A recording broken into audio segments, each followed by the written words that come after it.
Assalomu alaykum, hurmatli bo'lajak arxitektorlar. Sizlar bilan Humoyun Mirzo va bugun biz Revit dasturi bo'yicha onlayn darsimizni boshlaymiz. Ushbu dastur arxitektura va muhandislik sohasida ishlovchilar uchun juda muhim vosita hisoblanadi. Agar siz binolarni loyihalash, 3D model yaratish va professional darajada ishlashni istasangiz, siz to'g'ri joydasiz. Bu darsda siz quyidagilarni o'rganasiz: Revit dasturining interfeysi bilan ishlash, qurilish elementlarini yaratish va ularni boshqarish, ish jarayonini avtomatlashtirish va ko'p vaqtni tejash.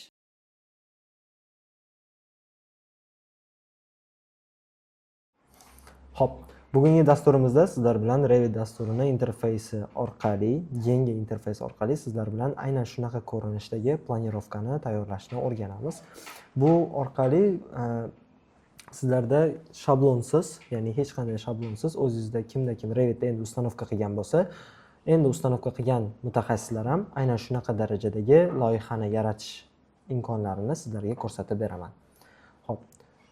Buning uchun biz Ctrl N orqali yangi fayl ochamiz. Yangi faylda создать новый проект ochib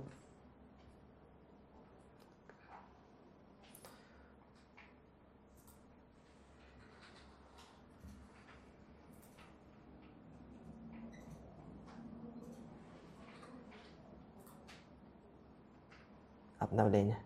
Не вовремя dedi.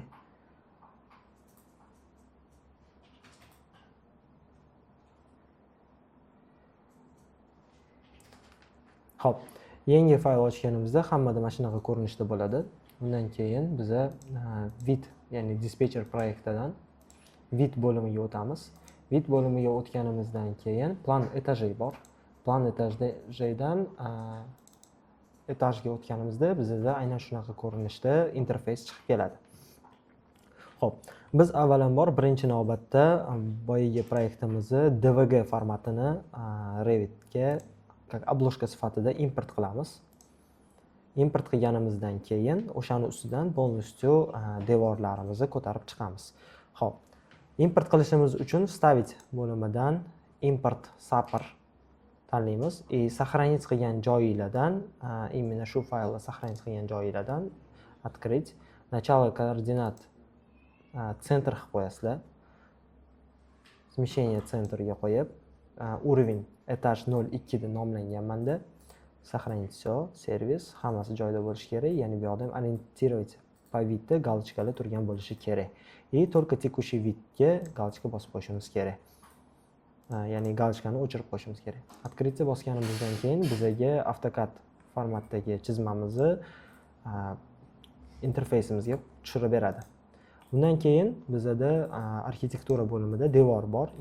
Shu devor bo'limidan полностью proyektimizni devorlarini, proyomlarini, oynalarini chizib chiqamiz. Undan oldin biz buni balandligini to'g'rilab olishimiz kerak, ya'ni xonani balandligini. Xonani balandligini to'g'rilashimizdan oldin fasadga o'tamiz.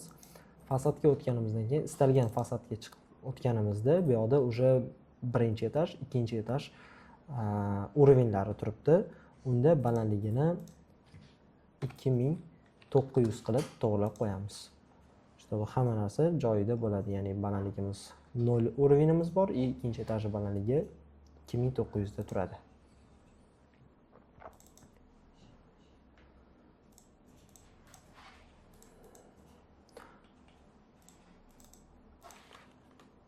Xo'p, xuddi shu nusxadan birinchi 02 etajga ko'chirgan narsamizdan nusxa olib, birinchi etajga ham ko'chirib qo'yamiz va birinchi etajda уже ishimizni boshlaymiz. Avvalambor undan oldin biz devorlarimizni qalinliklarini o'lchab chiqamiz. 280 qalinlikdagi devor ishlatishimiz kerak ekan. Xo'p, stena bo'limiga kirib, devorlardan, bazaviy stenadan uni изменить tip qilamiz. Изменить tip qilganimizdan keyin bizda shunaqa interfeys chiqadi. Unda kopировать bosib nomini o'zgartiramiz. 280 ga bazaviy stena 280 и buni qalinligini ham толщинasini изменитdan 280 qilib qo'yamiz. Okey. Okey, hammasi joyida turadi. Okey, bosganimizdan keyin bizda bu avtomatik to'g'rilanadi. Chuqurroq va professional darajada Revit dasturini o'rganishni istasangiz, bizda maxsus pullik darsimiz mavjud. Nega aynan bizning kurs? Boshlang'ichdan professionalgacha tushunarli metodika, amaliy mashg'ulotlar va tayyor loyihalar ustida ishlash va eng asosiysi, siz xalqaro darajadagi mutaxassis bo'lishingiz mumkin. Agar siz Revit dasturini mukammal o'zlashtirishni istasangiz, murakkab loyihalarni loyihalashtirish va professional darajada ishlashni istasangiz, bizning to'liq kursimiz aynan siz uchun. Ya'ni hozir biz ishlayotgan devorimizning qalinligi 280. Xo'p, hozir bu devorimizni prям o'rtada o'z chizig'idan chizib berdi. Bunaqa holat bo'lmasligi uchun stenaga kirganimizda привязка осевая liniyani наружный yoki внутренний qilib ishlashni tavsiya qilaman. O'shanda o'lchaganingizda prям xonangizga to'g'ri tushirib beradi razmerlarni. Xo'p, endi buni balandliklarini to'g'rilaymiz. Etaj 01 dan balandligini -100 qilamiz, chunki stяжкamiz ham bo'ladi. Yo'da stяжка pol taxlangani hisobiga отметка 0 dan -100 ga pastga tushiramiz. Balandligidagi зависимость esa ikkinchi etajga bog'lab qo'yib 0 qilsak, o'shanda bizada birinchi отметка bilan ikkinchi отметка, ya'ni уровеньni o'rtasida devor paydo bo'ldi. Tepasi bilan pasti. Xo'p. Davom etamiz. Shu kabi tarzda har bitta devorlarimizni qalinliklarini o'lchab chiqib, unga полностью razmerlarini to'g'rilab, shu chizma ustida yuritib chiqamiz.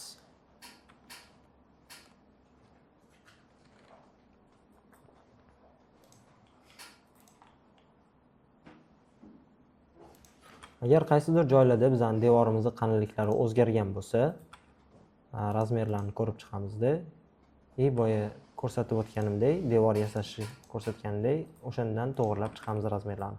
250 devorlarimizdan duplikat olib, изменить tip, kopировать qilamiz.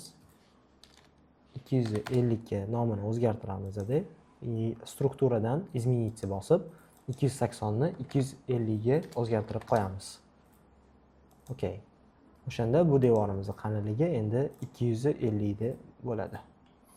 Xo'p, o'rtada bizda kolonna bor ekan. Shuning uchun kolonnagacha chizib olamiz va davom ettiramiz yo'g'iga. Xo'p, endi bu devorimizning qalinligini o'lchaymiz. Bu devorimizning qalinligi 280 ekan. Mana bu birinchi ishlagan devorimiz ham qalinligi 280 edi. Undan duplikat olish uchun, ya'ni analog olamiz dedi. Shu asosida ishimizni davom ettirib ketamiz, ya'ni kolonnagacha. Yo'qda ham shunaqa qalinlikdagi devor berilgan. Shuni ishlatamiz. Xo'p. -100 va ikkinchi отметкадagi уровеньlarni ko'rishimiz uchun fasadga kirsangiz, fasadga kirganingizda mana bu уже -100 ni ko'rsatyapti. Bu esa ikkinchi etajga tegib turganini ko'rsatyapti. Revit dasturini boshqa dars turlaridan farqi, ya'ni AutoCADdan farqi, bitta chizmani tayyorlaganingizda sizda to'g'ridan to'g'ri fasad, razrez, 3D ko'rinishlari avtomatik tayyor bo'ladi. Hop, har bitta devorimizning qalinliklarini o'lchab chiqib, unga razmerlarni berib chiqamiz. Tip kopировать. Переименовать qilmaymiz. Nimaga? Chunki переименовать qilganimizda bor devorimizni o'zini o'zgartirib qo'yadi. Agar kopировать qiladigan bo'lsak, birinchi tanlagan devorimizdan nusxa olib, uni ikkinchi nusxasini o'zgartirib beradi. Bu ishlashimizda yordam beradi. Kolonnagacha bo'lgan masofani beramiz. Bu yoqdan ham xuddi shunaqa. Hop. O'rtadagi devorlarni ko'rib chiqamiz, qalinliklarini. Ular ham 200 ekan. Shuning uchun bu devordan analog olib devor chizib qo'yamiz. Har bitta devoringizni razmerini обязательно o'lchashni tavsiya qilaman. Bu ishingizni professionalizmingizni oshirib beradi, sifatini oshirib beradi. Xo'p, bu devorimiz 150 ekan. Unga duplikat olib, kopировать 150 qilamiz. Okey. Изменить tipdan uni qalinligini ham o'zgartirib qo'yamiz. Okey.